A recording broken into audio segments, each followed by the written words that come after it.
வணக்கம். காஞ்சிகேசன் பேசுகிறேன். Big pass 9 இன்றைக்கி வந்து 5வது நாளுங்க. டேட் தான் 5. இதுக்குள்ளே என்னென்ன நடந்துச்சு. அதாவது பிக் பாஸ் 9 5வது நாள்னால் அது ஒரு விறுவிறுப்பாக இருக்குன்னு பார்த்தா, இந்த 9 வந்து ஒரு ஸ்பெஷல் பிக் பாஸ் சீசனாக இருக்குது. காரணம், ஃபோன் தான் பேசுகிறாங்க. இதை வந்து வெளியே இருக்க நம்மளுக்கு எப்படின்னு தெரியும்னு கேட்டால், உள்ளே இருக்கிறவனே சொல்கிறான். அந்த வினோத்ன்ற பையன், அதான் அந்த கானா பாடுகிறார்.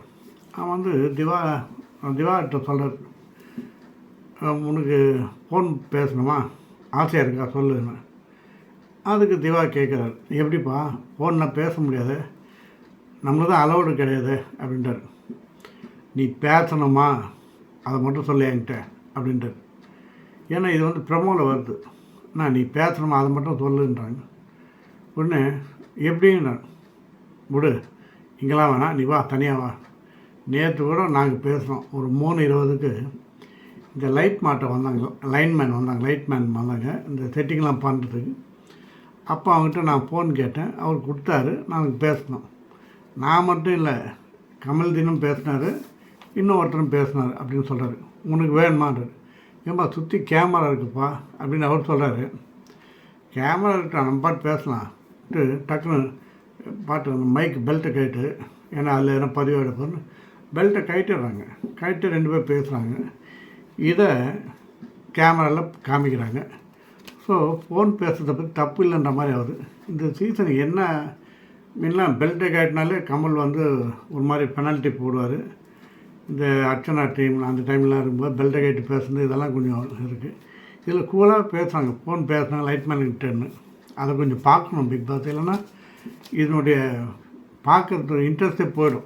ஏன்னா இப்போ அப்படி தான் இருக்குது, எல்லா பைத்தியமும் பிடிச்சி உள்ளே போட்ட மாதிரி இருக்குது. ஒன்றுமே நல்லா இல்லை, அது ஒரு பெரிய விஷயம் அப்படின்னு. அதே மாதிரி இன்னொன்று வந்து என்னென்னா, மைக் பெல்ட்டை கேட்டு பேசுகிறேன். இன்னொன்று வந்து இன்னொரு லேடி, அந்த திவாகர் என்ன பண்ணுறாரு, ஒரு லேடி மடியில் படுத்துன்னு இருக்கார்.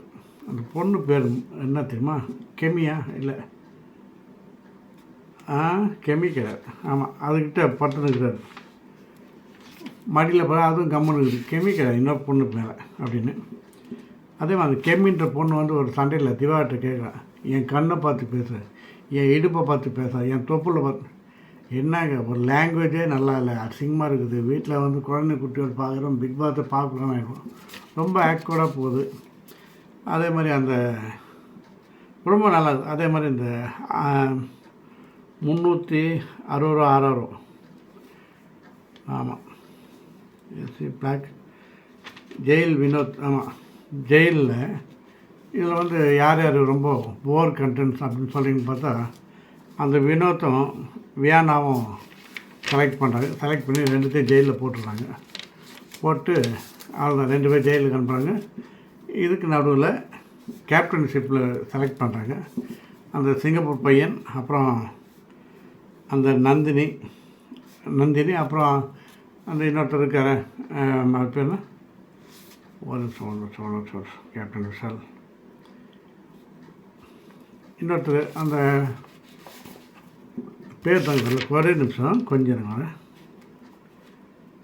பிரவீன் காந்தி இல்லை, இன்னொருத்தர் பிரவீன் ஒருவர். அதான் அந்த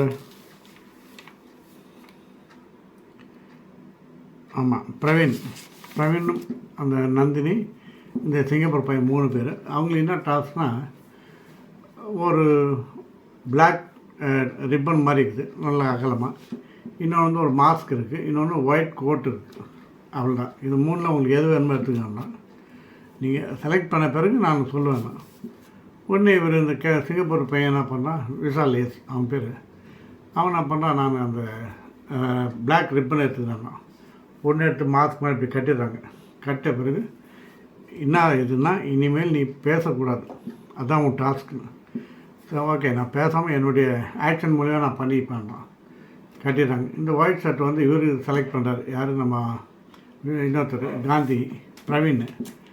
அவர் என்ன சொல்கிறார், நான் போட்டு இனிமேல் நான் பொய்யெல்லாம் பேச மாட்டேன், நேர்மையாக இருப்பேன்றார். அது அவருக்கு கொடுத்துறாங்க. இந்த பொண்ணு நந்தினிக்கு வந்து ஒரு மாஸ்க் எடுத்து முகத்தை மூடிடுறாங்க. நான் வந்து முகம் மூடியே இருப்பேன், யார்கிட்டையும் நான் இது பண்ண மாட்டேன். இது அதில் என்ன சொல்கிறாங்க பிக் பாஸ், இது வந்து இந்த பிக் பாஸ் முடிகிற வரைக்கும் நீங்கள் எத்தனை நாள் இருக்கீங்க அத்தனை நாள் வரைக்கும் இப்படியே தான் இருக்கணும், இதுதான் இதனுடைய பவர்ன்றார். அது மாதிரி எல்லாம் ஒத்துன்னு தான் வராங்க. அதை விட்டு வந்த உடனே இவர் கேப்டன் ஆகிடுறார், யார் இந்த சிங்கப்பூர் பையன். உடனே அவருக்கு தனி ரூம் கொடுத்துறாங்க, தலை ரூம்னு தனியாக கொடுக்குறாங்க. நல்லா வசதியாக இருக்குது. அவர் பேசக்கூடாது, அவ்வளோதான். மற்றபடி அவருக்கு எல்லா பவரும் இருக்குது அப்படின்றாங்க. இதில் என்னென்னா இந்த நந்தினின்ற பொண்ணு ஒரு மாதிரி டென்ஷன் ஆகிட்டேன். அவளுக்கு அந்த பதவி கிடைக்கலன்னொன்னே நேராக பிக் பாஸே கொஸ்டின் பண்ணுற மாதிரி, இது வாய் வரைக்கும் ரிப்பன் போட்டு கட்டியிருக்கலாம், அதையும் எப்படி காட்டினாங்க, எனக்கு ஃபுல்லாக முகம் அதெல்லாம் போட்டு முடியாது, டப்புன்னு கேட்டேன். இன்னும் ஒரு லாஜிக் இல்லாமல் பண்ணேன். இன்னும் பிக் பாஸ் ஒரு மாதிரி சொல்லிட்டேன். அதே மாதிரி நான் எனக்கு இது பிடிக்கல, நான் போகிறேன் வெளியே அப்படின்ட்டு உடனே வெளியே வரான். ஒரே சத்தம், கச்சாம நல்லா ஒரு 5 நிமிஷம் போட்டு எல்லோரும் வேலை செய்யும். இந்த யாருமே உண்மை கிடையாது, எனக்கு இது தேவையில்லை, நான் போகிறேன் அப்படி இப்படின்றான். உடனே அந்த சிங்கப்பூர் பையன் வந்து கேப்டன் ஆகிட்டான். அவன் வந்து இல்லை அப்படின்னா சொல்லாத, நீ தான் நேர்மையாக இருக்க, உன்னுடைய இதெல்லாம் எனக்கு பிடிக்குதுண்ணா. இல்லை இங்கே எல்லாமே ஆக்ஷன் பண்ணுறாங்க, எனக்கு வேணாம், நான் வந்து இப்போயே போகிறேன், என்னை கூப்பிட்டு கேட்டு நான் போயிடுறேன் வெளியே அப்படி இப்படின்றாங்க. இதை மாதிரி போகிறேன்றவங்களும் ஏங்க வச்சுருங்க, முதல்ல அனுப்பிச்சிடுங்க பாவம். அந்த மாதிரி என்ன வேலையாக வந்தேன் அந்த மாதிரி சொல்கிறாங்க. பிக் பாஸ் எதுக்கு வந்தேன்னு ஒரு நாள் இருந்தாலும் நான் வந்து பிக் பாஸ் நந்தினின்னு பேர் எடுத்துனேன், அதை வச்சே நான் போச்சுப்பேன் அப்படின்னாங்க. என்னத்துக்கு பாவம் கோடிக்கணக்கில் வெளியே இருக்கிறாங்க. அந்த டேரக்டர் ஒருத்தர் இளைஞருக்காக நான் வழி விடுவேன்றார், அவர் வச்சுருக்குறாங்க, இதை வச்சுருக்குறேன், எல்லாம் அனுப்பிச்சிடலாம் பாவம். கோடிக்கணக்கில் என்ன கூப்பிட்டுவாங்க. இந்த வாட்டி செலக்ட் பண்ண எல்லாருமே பீஸுங்க.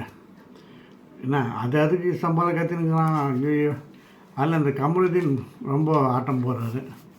அது சீரியலில் அவர் சீரியல் நடிச்சதில் கட் பண்ணிட்டு அவர் சிங்கப்பூர் போகிறதா காமிக்கிறாங்க. கட்சியில் பார்த்தா பிக் பாஸ் வந்து இருந்திருக்காரு அப்படின்னு. மற்றபடி ஒன்றும் இல்லை. நிறைய பேர் முகமே தெரில, பேரும் தெரில, மறைந்தும் இருக்காங்க. அதான் விஷயம். அதில் டேரெக்டாக அந்த பொண்ணு நந்தினி சொல்கிறேன், நான் விஜய் சேதுக்கிட்டே பேசுகிறேன், கூட படித்த ஃப்ரெண்டு மாதிரி. என்ன இருக்குது, அவர் வந்து ஒரு நடத்துகிறாரு, ஒரு மரியாதை, அவர்கிட்ட சார்கிட்ட பேசுகிறேன், விஜய் சேது சார்கிட்ட பேசுகிறேன்னு கூட சொல்கிறேன். நான் விஜய் சேதுக்கிட்டே பேசுகிறேன், அப்போ என்ன அர்த்தம் ஒன்றும் புரியல, இது எப்படி டேக் பண்ண போகிறது. உடனே இவரை வந்து அந்த பார்வையை வந்து அப்படி இல்லடி இப்படி இல்லை இரு அப்படின்னா, இல்லை நான் போகிறேன், எனக்கு பிடிக்கல அப்படி இப்படி இந்த மாதிரி ஓவராக சீன் போகிறாங்க. உடனே பிக் பாஸ் கூப்பிட்றாரு, நீங்கள் வாங்க, அந்த மைக் கைட்டு போட்டாங்களே அந்த மைக்கை போட்டுன்னு வாங்கன்னு. ஏன் போகிறேன்ட்டு, இல்லை எனக்கு பிடிக்கல, இது ரியாலிட்டி ஷோ, ரியாலிட்டியே மாதிரி இல்லைன்றாங்க. விளம்பரத்தில் பிக் பாஸ் ரியாலிட்டி ஷோன்னு போடுறாங்க, இந்த மாதிரி ரியாலிட்டியாக தெரியல, எல்லாம் ஆக்ஷன் பண்ணுறாங்க, எனக்கு தேவையில்லைன்றாங்க. உடனே பிக் பாஸ் பார்க்குறாரு, சரி நீங்கள் இடது பக்கம் ரூம் இருக்குது, அந்த கதவு தந்து வெளியே அங்கே போங்கன்றாங்க. இவர் வெளியே அனுப்புகிறாரா இல்லை வேறு ரூமில் போய் வாட்ச் பண்ணுங்கள், ஏன்னா உன்னை விட்டால் வேறு ஆள் இல்லை, மறுபடியும் நான் உன்னை கூப்பிட்டுன்ற மாதிரி சொல்கிறாரா என்னன்னு தெரில. அதுதான் இன்றைக்கி நல்லது. மற்றபடி ஒன்றுமே கிடையாது இன்றைக்கி. அதே மாதிரி இந்த சிக்கன் ஃப்ரையில், அதாவது இந்த டீலக்ஸ் குரூப் இருக்குல்ல, அவங்க சிக்கன் செய்கிறதுக்கு ஆர்டர் போடுறாங்க, அந்த லெக் பீஸ்லாம் போட்டு பண்ணுறாங்க. அதில் வந்து கவி உப்பு போட்டுடுறாங்க. கூட இந்த இவர் என்ன பண்ணுறார் பிரவீன், அவரும் உப்பு போட்டுடுறார். உடனே கவிகிட்ட கேட்குறாரு, கவி சொல்கிறாங்க, ஏன் உப்பு போட்டிங்கன்னு. நான் போட்டேன், ஏம்மா நான் போட்டேன், என்கிட்ட ஒரு வார்த்தை சொல்லக்கூடாதா, ஏன்னா டேஸ்ட் பண்ணக்கூடாது. அப்புறம் அந்த 7 பேருக்கு வைக்கும்போது ஒரே உப்பு ஊன்றாங்க, இது வேணுமே போட்ட மாதிரி ஆகிடுது. அது இன்னும் அப்புறம் அந்த யார் அந்த கவியை கூப்பிட்றாங்க பிக் பாஸ் உள்ள, அது என்ன ஆச்சுன்னு தெரில. உள்ளே போனேன் அந்த மாதிரி, ஏமா நீ இன்னும் சமையல் வேலையே தாங்கிறியா, குக் வித் கோமல் நினச்சினுக்குதான்னு கேட்டாங்க. அது ப்ரொமோவில் போட்டாங்க. அந்த மாதிரி கிச்சனை விட்டு வரமாட்டுது அதனால் அப்படின்னு. மற்றபடி ஒன்றுமே கிடையாதுங்க, ஒரே போர், சண்டை, காது செவிடானது மிச்சம். பாவம் இந்த இஷ்டம் இல்லாமல் வரவங்களெல்லாம் சேர்க்காதீங்க. முதல்ல கதவு திறந்து அவரை அனுப்பிச்சிடுங்க. அந்த டைரக்டர் பாவம் பிடிக்காமல் இருக்கார், அவரே அனுப்பிச்சிடுங்க. நல்லா ஆளாக போட்டால் கொஞ்சம் ஷோ நல்லாயிருக்கும். கேமும் நல்லா இல்லை. அதே மாதிரி வெட்டிடுவேன்றான், குத்திடுவேன்றான், ஜோடியாக பேசுகிறாங்க, டபுள் மீனிங் நிறைய பேசுகிறாங்க. இதெல்லாம் நல்லா இல்லை, பார்ப்போம். அதே மாதிரி அந்த பொண்ணு கவியா, ஏதோ கவினா ஏதோ ஒன்று கிவி, என் கண்ணை பார்த்து பேசு, என் வயிற்றை பார்த்து பேசுறது, இது என்ன டைலாக் எனக்கு ஒன்றும் புரியல, நல்லா இல்லை. பார்க்குறதுக்கு எல்லாம் வெள்ளையும் தொலைமாக தவிர மோசமான சீசன் மாதிரி தெரியுது. பாவம் நாளைக்கு வராரு எங்கள் அண்ணன் விஜய் சேதுபதி. எங்கள் அண்ணன் என்னோட வயசு சின்னவர் தான், அதனால் என் தம்பி வராரு. அவர் என்ன முடிவு எடுப்பாரோ தெரியல. ஏன்னா இந்த பொண்ணு வேறு சொல்லிட்டான், நான் நேராக விஜய் சேதுபதியை சொல்லிடுறேன், கூட படித்த ஃப்ரெண்டு மாதிரி. பார்ப்போம் நாளை, ஓகேவா? மீண்டும் சந்திப்போம் நாளை பிக் பாஸில்.